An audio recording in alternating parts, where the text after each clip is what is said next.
and welcome to the Morningstar series, Why Should I Invest With You? I'm Emma Wall and I'm joined today by Aberdeen Standard's Nicholas Yu. Hello, Nicholas. Hi.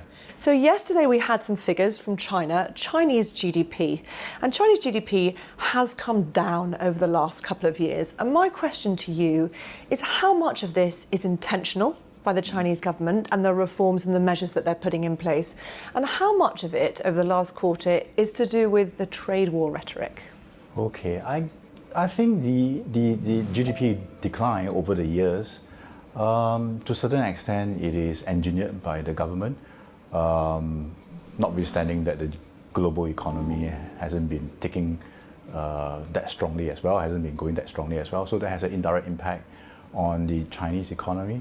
But there's a high element of, a big element of government trying to reduce the growth rate so as to improve on the quality of the growth. Because over the last few years, we have seen a credit-filled GDP growth, which is not healthy. And I think what we are seeing in the last quarter is very much a result of the deleveraging rather than the trade war. I think the trade war is only at the beginning. It will not be reflected so much in the second quarter result.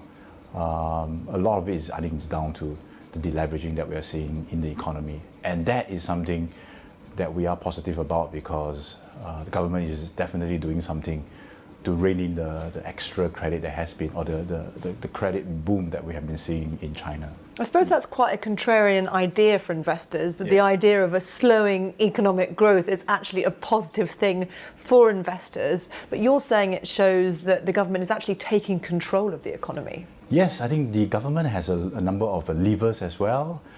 It is still a closed capital account.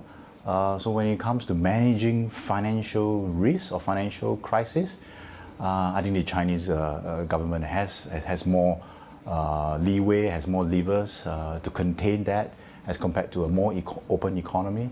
So that is definitely advantageous the way that China has set up from the beginning. Of course, we want to see the economy, the capital market open up and reforms coming in to improve the efficiency of the economy.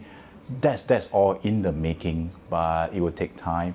The more important thing is that the government is taking control to make sure that we don't run into a severe kind of a risk in the economy. And at the end of the day, it's about the quality of the growth. It's not so much about just the GDP number. And quality is what the government is going for on many fronts, from the reforms at the company level, from the overall economic growth structure, right down to even investors, capital market reform, making sure that the capital market is up to a certain standard that pension funds can invest domestically in China. And I suppose also 5, 6, 7% is incredible growth when you compare it to that of the developed world. So even though the economy is slowing, it's still a nice pace. The question there is, how can investors benefit from this growth? Because it's not always easy to equate the economic prospects with the stock market prospects, is it? Yes, I think if you look at the overall Chinese market, there are many ways to gain access to the Chinese market. You can go directly into the A-share. And over the last few years, we have seen an improvement in the governance standards in the A-share, and that has given investors, either you're foreign or local, a slightly wider pool of investable companies, investable in the form of quality companies.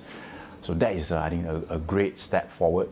So at the company level, this is where we want the investors to focus on the stock-by-stock basis, whether they have improved and whether companies are more progressive on the governance front. I think there are lots of exciting stories on that front. Not so much on the business. I think the business, yes, is trotting along. The overall economy is much more stable now. But if you drill down further and look at individual companies, they have become a lot more investable because they are adopting better standards, because they want to woo the foreign investors, as well as the government wants the overall quality of the companies listed in China to improve. So I think that is something that is definitely driving the interest in Chinese investments. Not so much the GDP, but I think for us, it's very much down to the company's improvement that we are seeing on the ground. Nicholas, thank you very much. Thank you. This is Emma Wall for Morningstar. Thank you for watching.